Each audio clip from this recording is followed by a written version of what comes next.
Hello दोस्तों, कैसे हो आप सभी।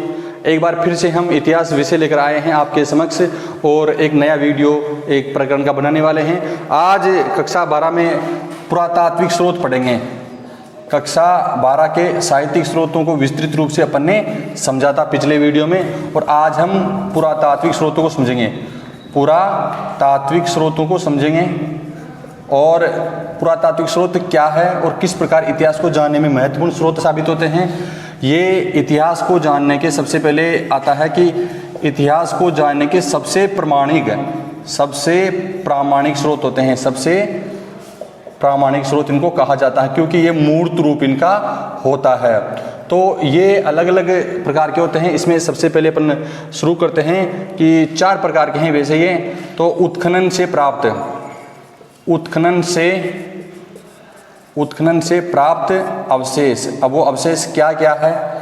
उत्खनन से प्राप्त अवशेष हैं जिसमें अपन सबसे पहले पाषाण के अवशेष होते थे। पाषाण उपकरण मिलते हैं और उसके अलावा मिलते हैं मृदभांड। ये पुरानी प्राचीन संस्कृतियाँ हुआ करती थी।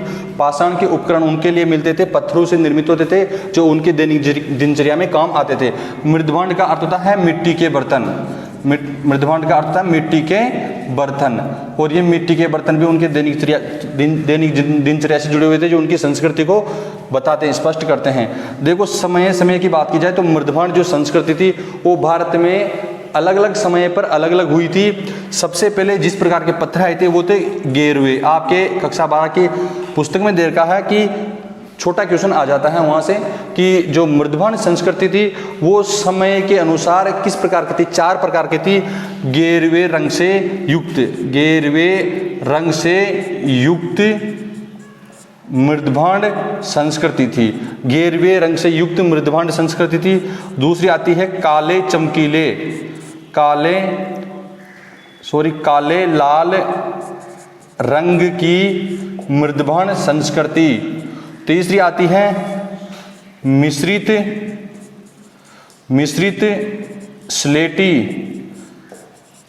स्लेटी रंग की मृदभांड संस्कृति। और अंतिम आती है अपने कि उत्तरी काली चमकीली मृदभांड संस्कृति। ये मिट्टी के बर्तन पहले खुदाई में जब खोदते हैं तो पुरातत्ववेत्ता तो वहाँ मिलते हैं, तो उन मिट्टी के बर्तनों को देखकर पता लगाते हैं कि सबसे पहले गेरुए रंग के पत्थर हुआ करते थे और इन पत्थरों से मिट्टी के बर्तन दैनिक दिनचर्या के लिए बनते थे। काले लाल रंग की संस्कृति आई थी, मिश्रित स्लेटी रंग आया था और बाद में सबसे उत्तर में काली चमकीले रंग की संस्कृति आई थी। तो ये यहाँ से एक क्वेश्चन अपने बन जाता है। इसके अलावा आभूषण मिले हैं और इन आभूषणों को देखकर भी उसमें की संस्कृति और समाज के बारे में अपन बता सकते हैं। जैसे सिंधु सभ्यता की बात करें तो उस समय नालियाँ मिली है, मकानों की बनावट मिली है और जो गलियाँ होती है तो वो समकोण पे काटते थे। सभी उत्खनन के दौरान मिले थे, जैसे कालीबंगा में अपने यहाँ मिले थे। तो इससे अपन उत्खनन से प्राप्त अवशेष वाला पहला टॉपिक क्लियर हो जाता है। दूसरा अपने आता है सबसे ही महत्वपूर्ण है, ये है अभिलेख। इस पे आप ध्यान दो क्योंकि ये क्वेश्चन कितनी ही बार पूछा गया है कि पुरातात्विक स्रोत के अंतर्गत आने वाले अभिलेख ये किस प्रकार स्पष्ट रूप से प्रामाणिक स्रोत है। तो यहाँ से आता है। इसमें इसके प्रकार भी पूछे जाते हैं। ये प्रामाणिक क्यों है? ये तिथि अंकित होती है, यहाँ पर तिथि को बताते हैं। समसामयिक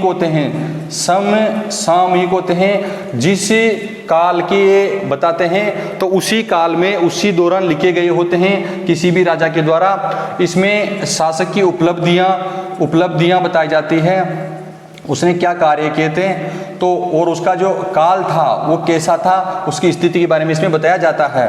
तो अभिलेखों के प्रकार आते हैं इसमें। तो सामान्य जानकारी में अभिलेख 4 प्रकार के होते हैं। अभिलेख का मतलब जो लिखे हुए, चाहे वो पत्थर पे हो, किसी स्तंभ पे हो, किसी शिला पे हो, तो लिखे हुए अपन को लेख मिलते हैं जो कि काफ़ी समय बाद में मिटते नहीं हैं, बिल्कुल मूर्त रूप में होते हैं, तो उसे अभिलेख कहते हैं। लिखी हुई सामग्री, लिखे हुए साक्ष्य अपन को मिलते हैं, लेकिन वो किसी मूर्त रूप में मिलते हैं, किसी साहित्य वाले में नहीं मिलते। दोनों में अंतर होता है। ये इसके प्रकार में पहला शिलालेख आता है, दूसरा आता है स्तंभ लेख, एक आता है गुहा लेख, गुहा लेख और ताम्रपत्र लेख आता है, ताम्रपत्र लेख आता है। तो ये क्या है, ये अपने अभिलेखों के प्रकार है। शिलालेख है और शिलालेख बहुत अधिक अशोक ने लिखे हैं जो एक बड़ी शिला पर उत्कीर्ण होते हैं। स्तंभ लेख है, बड़ी चट्टान पे बड़े खंभा जो होता है, स्तंभ होता है, उस पर उत्कीर्ण होता है। और गुहा लेख है, ये गुफाओं में होते हैं, जो पहाड़ों के अंदर दक्षिणी भारत में, महाराष्ट्र में जो गुफाएं हैं, जैसे अपने दशरथ जो मौर्य काल का अशोक का जो बाद में आया था शासक, उन्होंने नागार्जुनी पहाड़ियों पर, दशरथ था उसका नाम, तो उन्होंने गुफाओं में काफी अभिलेख उत्कीर्ण करवाए थे, उन्हें गुहा लेख कहते हैं। ताम्रपत्र लेख तांबे की धातु के ऊपर उत्कीर्ण किए होते हैं, तो ये सभी अलग अलग होते हैं, तो ये इनके अभिलेखों के प्रकार हो जाते हैं। अब बात आती है कि ऐसे कौन कौन से अभिलेख, प्रसिद्ध अभिलेख है जिनसे अपन प्राचीन इतिहास को जानते हैं। तो उदाहरण के तौर पर अपन देखते हैं कि अशोक के अभिलेख भारत में अभिलेखों से अपना इतिहास जाहिर करने वाला सबसे विख्यात शासक अशोक महान था। तो अशोक के अब तमाम अभिलेख है, उसके लघु शिलालेख, स्तंभ लेख, बड़े हर प्रकार के थे, राजस्थान के काफी जगहों से मिले हैं। और जब अशोक के अभिलेख अपन पढ़ेंगे तो विस्तृत रूप से अपन पढ़ेंगे, वो प्राय ब्रह्मी और खरोष्टी दोनों लिपि में उत्कीर्ण थे। इसके अलावा अपन पढ़ते हैं कि कलिंग नरेश खारवेल था, कलिंग नरेश खारवेल था। खारवेल का जो स्तंभ लेख था वो हाथी गुम्फा था, हाथी गुम्फा अभिलेख था, कलिंग का एक शासक हुआ करता था, तो उसका भी एक ये अभिलेख प्रसिद्ध है। आगे अपन बात करते हैं कि जो सातकर्णी था, गौतमपुत्र सातकर्णी था, उसका नासिक अभिलेख है, नासिक अभिलेख है। इसके अलावा सबसे प्रसिद्ध अभिलेख अपने आता है प्रयाग प्रशस्ति, जो कि समुद्रगुप्त के द्वारा है, समुद्रगुप्त के द्वारा उत्कीर्ण प्रयाग प्रशस्ति इलाहाबाद में है, हरिसेन ने ये उत्कीर्ण किया था, तो प्रशस्ति कहते हैं, ये बड़े शिलाखंड पे उत्कीर्ण है। और जैसे अपन जूनागढ़ का है रुद्रदामन एक शासक थे, रुद्रदामन का जूनागढ़ अभिलेख जो कि गुजरात में स्थित है, ये भी एक इतिहास को अपने सामने मूर्त रूप में स्पष्ट करता है। और स्कंदगुप्त एक शासक हुआ था, ये गुप्त वंश का, और इसके द्वारा भी भीतरी स्तंभ लेख है। और इसके अलावा अपन बात करते हैं नाना घाट, ये सात वाहनों ने नाना घाट ये शिलालेख, ये अभिलेख उत्कीर्ण किए थे। तो इस वजह से अपन कह सकते हैं कि ये अभिलेख इतिहास को अपने सामने मूर्त रूप में स्पष्ट करते हैं। आगे अपन सिक्के पढ़ते हैं। सिक्के भी महत्वपूर्ण स्रोत होते हैं अपने, और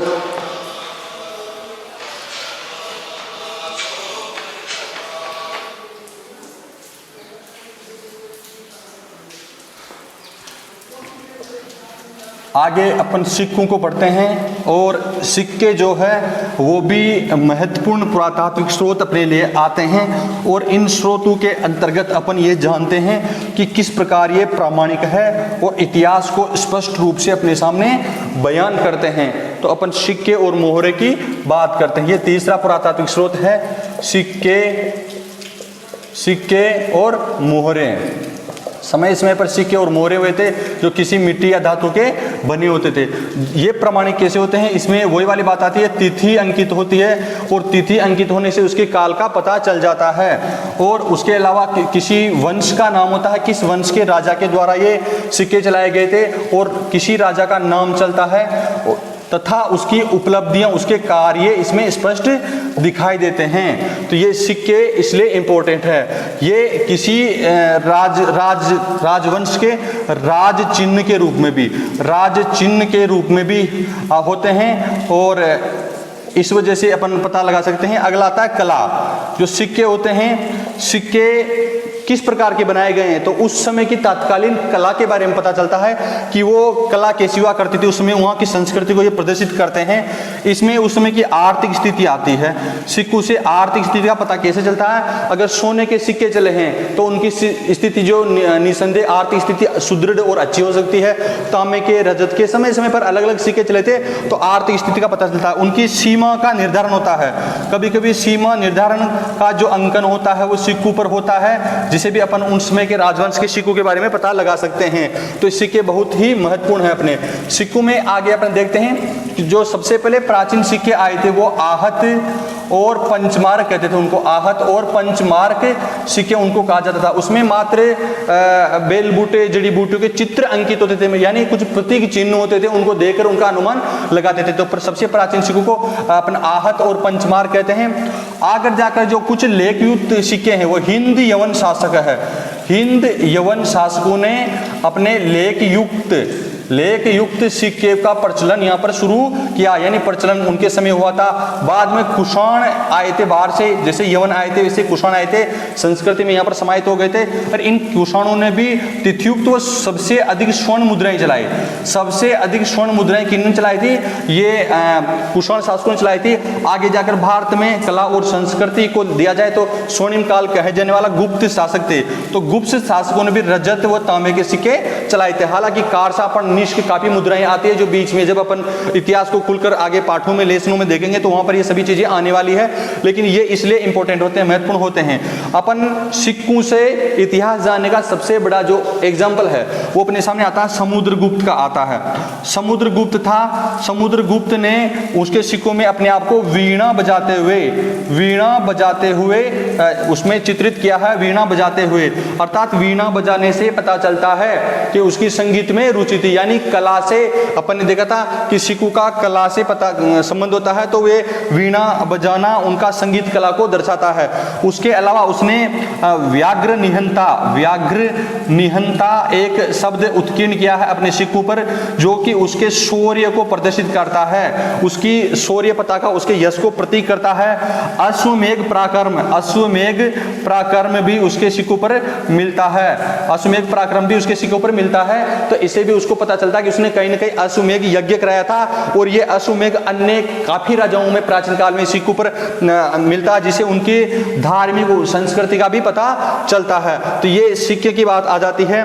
और सिक्कों में बात की जाए तो बयाना राजस्थान में एक ऐसा स्थान है जहां पर सिक्कों के बहुत बड़ा ढेर मिला है।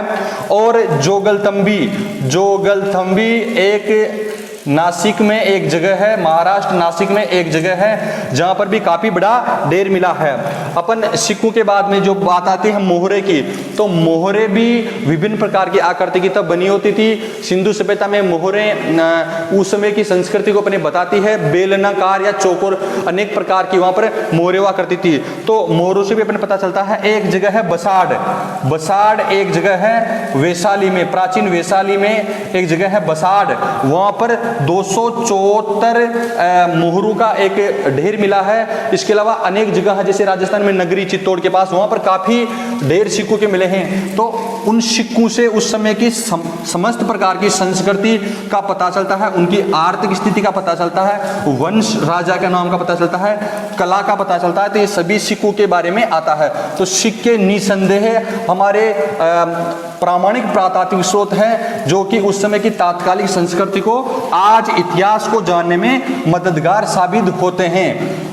अपने अगला आता है भवन, अगला अपने आता है चौथा भवन। भवन किस प्रकार अपने लिए भवन है, स्मारक है, ये किस प्रकार पुरातात्विक स्रोत हैं जो कि इतिहास को अपने सामने सुस्पष्ट करते हैं। जैसे इसमें अपने बड़े बड़े राजप्रासाद होते हैं, दुर्ग होते हैं। और ये क्या है कि ये भूमिगत भी होते थे, ये भूमिगत होते थे, भूगर्भ में और भूमि पर भी होते थे, दो प्रकार से हो सकते थे। तो इनको आज मूर्त रूप में अपन देखते हैं तो निसंदेह उस समय की संस्कृति का पता लगा सकते हैं। जैसे ये प्रत्येक धर्म से संबंधित हो सकते हैं। जैसे विहार है, बौद्ध धर्म में चैत्य हैं, स्तूप है, मठ है, और हिंदू संस्कृति में जैसे मंदिर है। तो ये सभी है, बड़े बड़े दुर्ग किले अपने सामने होते हैं जो कि उस समय का अपन को साक्ष्य के रूप में प्रतीत होते हैं, प्रस्तुत करते हैं।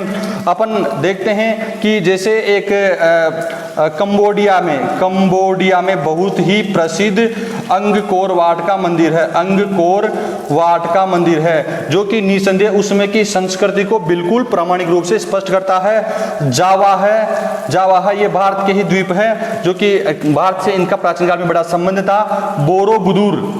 बोरोबुदुर एक जगह है, वहाँ पर ये मंदिर है। तो ये भी आज अपन जाते हैं तो संस्कृति को बिल्कुल अपने सामने दिखाते हैं। और गुप्त काल में भी यहाँ पर काफ़ी मंदिर बने हैं, जैसे अपन कह सकते हैं अर्धनारीश्वर का मंदिर कह सकते हैं, देवगढ़ का दशावतार मंदिर हो सकता है, और इसके अलावा काफ़ी मंदिर है। एक चोल काल में चोल राजाओं के द्वारा दक्षिण भारत में द्रविड़ शैली में निर्मित मंदिर था, राजराजेश्वर मंदिर कहो या वर्धेश्वर मंदिर इसको कह सकते हैं। तो ये मंदिर, मस्जिद, मठ, बड़े बड़े प्रासाद, किले, दुर्ग है, ये मूर्त रूप में बड़े बड़े स्मारक है, अपने सामने प्राचीन संस्कृति को बयां करते हैं। आगे अपन जाते हैं तो पांचवा आता है मूर्तियां या चित्रशैलियां और मूर्तियों के द्वारा भी अपन क्या करते हैं, प्राचीन इतिहास को जान सकते हैं, क्योंकि उस समय जो ये लिखी गई थी ये आज भी उस समसामयिक होने के नाते बिल्कुल यथार्थ और सत्यता के करीब से गुजरती है।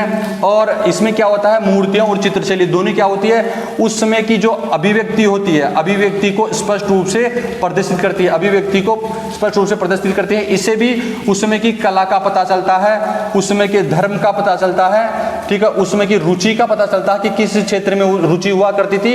और ये चित्रशैली है, ये चित्रशैली तो भारत के इतिहास में प्रागैतिहासिक यानी पाषाण काल से ही शुरू हो गई थी, प्रागैतिहासिक काल से ही इसका प्रादुर्भाव चित्रशैली का हो गया था। चित्रशैली के नमूने भारत में काफ़ी अनेक जगहों से मिलते हैं, लेकिन सबसे प्रसिद्ध है वो मध्य प्रदेश में है भीमबेटका में सबसे अधिक चित्रशैलियाँ मिली है।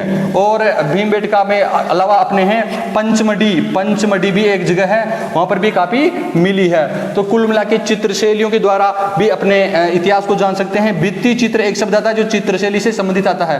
भित्ति चित्र, दीवार पे चित्रों का अंकन, जो कथाएं होती है उनसे संबंधित जो कहानियां होती है दीवारों पर चित्रकारों के द्वारा अंकित की जाती थी, जो कि अलग अलग समय में और मध्यकाल के उत्तरार्ध तक भी ये भारत में अपने इतिहास को जीवंत करने देने वाले साक्ष्य हैं। राजस्थान में शेखावाटी एक क्षेत्र है, राजस्थान में शेखावाटी सीकर चुरुजुंदनु है, वहां पर ये भित्ति चित्र सबसे अधिक पाए गए हैं। और दक्षिण राजस्थान में हाड़ौती में बूंदी और कोटा में भी चित्रशैलियां उत्कीर्ण की गई है। बूंदी और कोटा में शिकार करते हुए, या फिर उसमें बूंदी में रामगढ़ एक जगह है तो वहां पर भी चित्रशैलियां मिली है। मूर्तियां काफी जगह मिली है। अपन सिंधु सभ्यता में बात करते हैं, कांस्य युगीन एक मूर्ति मिली है मोहनजोदड़ो से। तो ये स्पष्ट रूप से काफी ऐसी चीजें हैं जिसके बारे में अपन ने जिक्र किया है। और ये आभूषण थे, पहले उत्खनन के द्वारा जो अवशेष थे, नदी नालियां थी और समकोण पे काटने वाली नालियां थी, राजप्रसाद भवन थे, अभिलेख पढ़े, अभिलेखों के प्रकार पढ़े, किस किस राजा के अभिलेख थे जो प्रसिद्ध थे, और इन अभिलेखों को प्रमाणिक कैसे मान सकते हैं ये अपन ने देखा।